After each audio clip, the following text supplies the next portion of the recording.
আমরা ক্লাস 10-এর আয়তঘন চ্যাপ্টারটি করছি এবং এই আয়তঘন চ্যাপ্টারের সমস্ত প্রশ্নগুলিকে কতকগুলি টাইপে ভাগ করেছি। কিছু টাইপ রেখেছি ডিরেক্ট কোশ্চেন, কিছু হচ্ছে ইনডিরেক্ট কোশ্চেন্স। তো আমরা ইনডিরেক্ট কোশ্চেন্সে যতগুলি কোশ্চেন ছিল সেগুলো আমরা করেছি। ইনডিরেক্ট কোশ্চেন্সের লেভেল 0 এবং লেভেল 1 পর্যন্ত করেছি। এই লেভেলগুলো সেট করেছি প্রশ্নগুলির হার্ডনেস অনুযায়ী। তো আজকে আমরা লেভেল 2 এর 13 এবং 14 দাগের কোশ্চেন দুটি করব এবং একেবারে শেষে এই প্রশ্নগুলির কিছু জেনারেলাইজড কোশ্চেন আমরা দেবো। এমন কিছু কোশ্চেন দেব যা তোমরা করতে পারলে বিভিন্ন ধরনের এই টাইপের যদি কোশ্চেন আসে, ডেটা চেঞ্জ করেই হোক বা তাদের টাইপ চেঞ্জ করে হোক, তাহলে তোমরা অন্যান্য যে কোনো ধরনের কোশ্চেন করতে পারবে। তো প্রথমে 13 দাগের কোশ্চেনটি কি বলেছে দেখি। একটি বর্গাকার ভূমি বিশিষ্ট পিতলের প্লেটের দৈর্ঘ্য 1 সেন্টিমিটার, বেধ 1 মিলিমিটার এবং প্লেটটির ওজন 4725 গ্রাম। যদি 1 ঘন সেমি পিতলের ওজন 8.4 গ্রাম হয়, তাহলে এক্সের মান কত হবে তা হিসাব করে লিখি। পিতলের প্লেটটির ভূমি কেমন না বর্গাকার, তার মানে ভূমির দৈর্ঘ্য এবং প্রস্থ সব সমান, অর্থাৎ দৈর্ঘ্য যেহেতু 1 সেন্টিমিটার, প্রস্থও 1 সেন্টিমিটার, তাহলে ভূমির ক্ষেত্রফল আমরা পাবো। এখানে আমি একটা কথা বলে রাখি, যে কোনো ঘনবস্তু যাদের পার্শ্বতলগুলি ভূমির তলের সাথে লম্ব থাকে, লম্বভাবে অবস্থান করে, তাদের আয়তন বা ঘনফল সবসময় হবে ভূমির ক্ষেত্রফল গুণ উচ্চতা। সেটা ভূমি যেমন শেপেরই হোক না কেন, যদি পার্শ্বতল ভূমির তলের সাথে লম্বভাবে থাকে, তাহলেই কিন্তু সেই ঘনবস্তুটার আয়তন বা ঘনফল হবে ভূমির ক্ষেত্রফল গুণ উচ্চতা। এক্ষেত্রে ভূমিতলটি বর্গাকার এবং বেধ 1 মিলিমিটার বলেছে, মানে সেই ভূমিতলটি একটু পুরু, অর্থাৎ পার্শ্বতল অবশ্যই ভূমিতলের সাথে লম্বভাবে অবস্থিত। তাহলে এক্ষেত্রে আমরা আয়তন বা ঘনফল কি করে পাব? প্রথমে ভূমিতলের ক্ষেত্রফল বের করি। তাহলে 13 দাগ, ভূমিতল বর্গাকার যার দৈর্ঘ্য সমান এক্স সেমি দেওয়া আছে, অতএব ওই ভূমিতলের ক্ষেত্রফল হবে সমান এক্স গুণ এক্স বর্গ সেমি সমান এক্স স্কোয়ার বর্গ সেমি।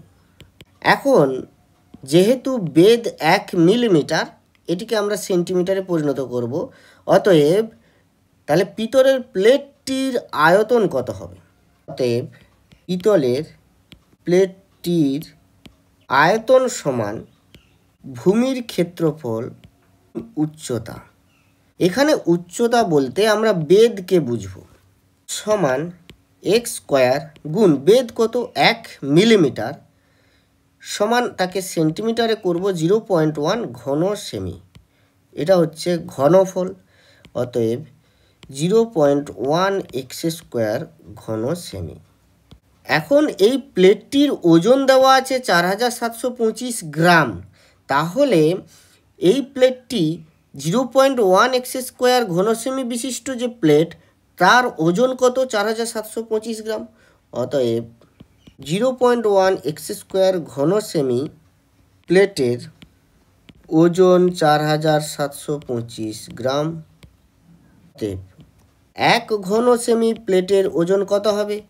4725 বাই 0.1 এক্স স্কোয়ার গ্রাম। কিন্তু এই তথ্যটা আমাদের আবার আগে থেকেই দেওয়া আছে, সেটা কত না 8.4 গ্রাম। 1 ঘন সেমি পিতলের ওজন 8.4 গ্রাম। আবার আমরা অঙ্ক কষে পেলাম যে 1 ঘন সেমি প্লেটের ওজন কত? এই এত গ্রাম। অতএব দুটো নিশ্চয়ই সমান। অতএব প্রশ্নানুযায়ী 4725 বাই 0.1 এক্স স্কোয়ার সমান হচ্ছে 8.4। দিস ইমপ্লাই 0.1 এক্স স্কোয়ার গুণ 8.4 সমান 4725 গ্রাম। এটা আমরা কোনাকুনি গুণ করেছি, এদিকে গুণ আর এদিকে গুণ। দিস ইমপ্লাই এক্স স্কোয়ার সমান 4725 ভাগ 0.1 গুণ 8.4 সমান 4725 গুণ 10, এই গুণ 10টা হয়েছে 0.1 দশমিকের জন্য, আর একটা গুণ 10 হবে সেটা হচ্ছে 8.4-এর জন্য। তাহলে এটা হবে 1 গুণ 84 সমান।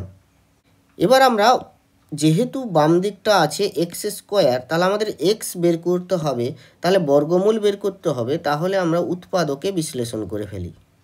তো 4725-এর উৎপাদকে বিশ্লেষিত রূপটি কত হবে না, 4725 5 দিয়ে যাবে, 5 9 45, 5 4 20, 5 5 25, আবার 5 দিয়ে দিই, 5 1 5, 4 9, 8 5 40, 5 9 45। এবার 17, এটা 9 দিয়ে যাবে, 9 2 18, 9 1 9, 3 7 21। তাহলে আমরা 4725-কে লিখব এরকম 5 গুণ 5 গুণ 9 গুণ 3 গুণ 7 গুণ 10 গুণ 10 বাই 84-কে 84 হিসাবে লিখি, কিন্তু আমরা এটুকু দেখছি যে এই 3-এর কোনো জোড় নেই, এই 7-এর কোনো জোড় নেই, তার মানে এই 3 এই 7 কাটাকুটি যেতে পারে 84-র সাথে। কীরকম না, আমরা এখানে 3 3 2 6, 3 8 24, 7 4 28। তাহলে আমরা ঠিকঠাকভাবে বর্গমূল পেয়ে যাচ্ছি। কীরকম, এক্স সমান হবে 2টি 5-এর জন্য 1টি 5, তাহলে 5 গুণ 9-এর জন্য পেলাম 3। আচ্ছা, এবারে পাবো গুণ 10, 4-এর জন্য পেলাম 2, তাহলে 2 5 10, তাহলে 75। তাহলে এক্সের মান পেলাম 75 সেন্টিমিটার। তাহলে অতএব পিতলের প্লেটের দৈর্ঘ্য কত হবে, 75 সেন্টিমিটার। অতএব নির্ণীয় এক্সের মান 75, এটি হবে অ্যান্সার। এবার আসি 14 দাগের প্রশ্নে। চাঁদমারির রাস্তাটি উঁচু করতে হবে, তাই রাস্তার দুপাশে 30টি সমান গভীর ও সমান মাপের আয়ত ঘনাকার গর্ত খুঁড়ে সেই মাটি দিয়ে রাস্তাটি উঁচু করা হয়েছে। যদি প্রতিটি গর্তের দৈর্ঘ্য ও প্রস্থ যথাক্রমে 14 মিটার এবং 8 মিটার হয় এবং রাস্তাটি তৈরি করতে মোট 2520 ঘনমিটার মাটি লেগে থাকে, তবে প্রতিটি গর্তের গভীরতা হিসাব করে লিখি। তাহলে এক্ষেত্রে গর্ত খোঁড়া হয়েছে মোট 30টি, প্রত্যেকটি গর্তের মাপ সমান, অর্থাৎ দৈর্ঘ্য ও প্রস্থ সমান এবং তাদের গভীরতাও সমান। আমাদের বের করতে হবে তাদের গভীরতাটা কত। কি দেওয়া আছে, সেই যে গর্ত থেকে যে মাটি পাওয়া গেছে সেই মোট মাটির পরিমাণ হচ্ছে 2520 ঘনমিটার। তার মানে কি, টোটাল যে 30টি গর্ত ছিল ওই 30টি গর্তের মোট আয়তন হচ্ছে 2520 ঘনমিটার। তাহলে আমরা একটা জিনিস ধরে নিই যে প্রতিটি গর্তের গভীরতা এক্স মিটার। ধরি প্রতিটি গর্তের গভীরতা এক্স মিটার। অতএব প্রতিটি গর্তের তাহলে আয়তন কত পেয়ে যাব, কত আয়তন হবে, 14 গুণ 8 গুণ এক্স ঘনমিটার সমান হবে 112 এক্স ঘনমিটার। অতএব 30টি গর্তের মোট আয়তন কত হবে, 30টি গর্তের মোট আয়তন সমান 30 গুণ 112 এক্স ঘনমিটার সমান কত হবে, এত এক্স ঘনমিটার। অতএব প্রশ্নানুযায়ী এই যে আয়তনটা, এই আয়তনেরই মাটি পাওয়া গেছে কত, 2520 ঘনমিটার। তাহলে আমরা লিখি প্রশ্নানুযায়ী কি, 3360 এক্স সমান হবে 2520, তার মানে এক্স সমান হবে 2520 ভাগ 3360। সিম্পলিফিকেশান করলে যেটা দাঁড়াবে সেটা হচ্ছে 0 0 ক্যান্সেল, 2 দিয়ে কাটাকুটি যাবে, 2 1 2, 2 2 4, 2 6 12, 2 1 2, 2 6 12, 2 8 16। এটা 6 দিয়ে কাটাকুটি যাবে, 6 2 12, 6 1 6, 6 2 12, 4 8 6 48 দিলাম, 7 3 21, 7 4 28, তার মানে হলো 3 4। সমান হবে 3/4 মিটার। 3/4 মিটার মানে 0.75 মিটার। অতএব প্রতিটি গর্তের গভীরতা সমান 0.75 মিটার বা 75 সেন্টিমিটার। এটি হবে অ্যান্সার।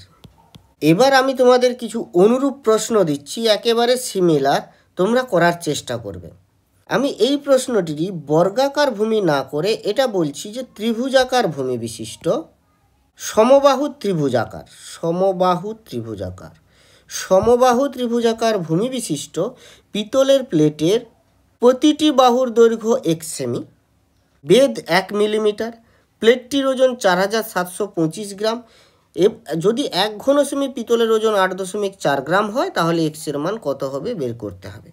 এটা বের করে চেষ্টা করবে তোমরা বের করার।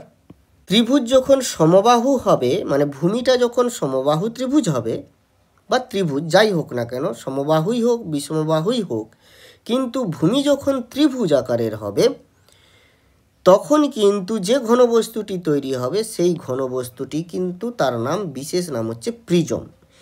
দেখো এখানে তোমাদের বিশেষ করে প্রিজমের সূত্র, প্রিজমের আয়তন কত এই সূত্র জানার কোনো প্রয়োজন নেই। জাস্ট তোমরা ভূমির ক্ষেত্রফল বের করবে। ভূমির ক্ষেত্রফল মানে ভূমিটা হচ্ছে সমবাহু ত্রিভুজ, সেই সমবাহু ত্রিভুজ বিশিষ্ট ভূমিটার ক্ষেত্রফল বের করবে, তার সাথে উচ্চতা দিয়ে গুণ করবে, উচ্চতা হচ্ছে এখানে বেধ, তাহলেই তোমরা সেই প্রিজমাকৃতি ঘনবস্তুটির আয়তন পেয়ে যাবে। এবারে যেমনভাবেই আমরা এর আগে করেছিলাম, সেই আয়তনের ওজন হচ্ছে এই 4725 গ্রাম, তাহলে 1 ঘন সেমি পিতলের ওজন এত গ্রাম, সেই অনুযায়ী তোমরা এক্সের মান পেয়ে যাবে। তবে এখানে এক্সের মানটি হয়তো খুব ভালো একটা সুন্দর পূর্ণ সংখ্যার মানে আসবে না, একটু অন্যরকম মান আসবে, যেটা আসবে সেটাই হবে অ্যান্সার। তাহলে এটা একটা কোশ্চেন হলো, এটা কোশ্চেন নাম্বার সাপোজ 1। এবারে আরেকটা কোশ্চেন বলছি, এইটা বর্গাকার না দিয়ে যদি বৃত্তাকার দেই, বৃত্তাকার ভূমি বিশিষ্ট পিতলের প্লেটের ব্যাসার্ধ 1 সেমি, তাহলে তখন এবং বেধ 1 মিলিমিটার, তার মানে এটি দেখতে কেমন হবে, একটা লম্ব বৃত্তাকার চোঙাকৃতি হবে। সেই প্লেটটির ওজন এটা, 1 ঘন সেমি পিতলের ওজন এইটা হলে তাহলে এক্সের মান কত হবে। এক্ষেত্রেও তোমরা একইভাবে ভূমির ক্ষেত্রফল বের করবে। ভূমির ক্ষেত্রফল গুণ উচ্চতা মানে এখানে বেধ 1 মিলিমিটার। এরপরে যেমন যেমন এর আগেরগুলো করেছি সেভাবেই বের করতে হবে।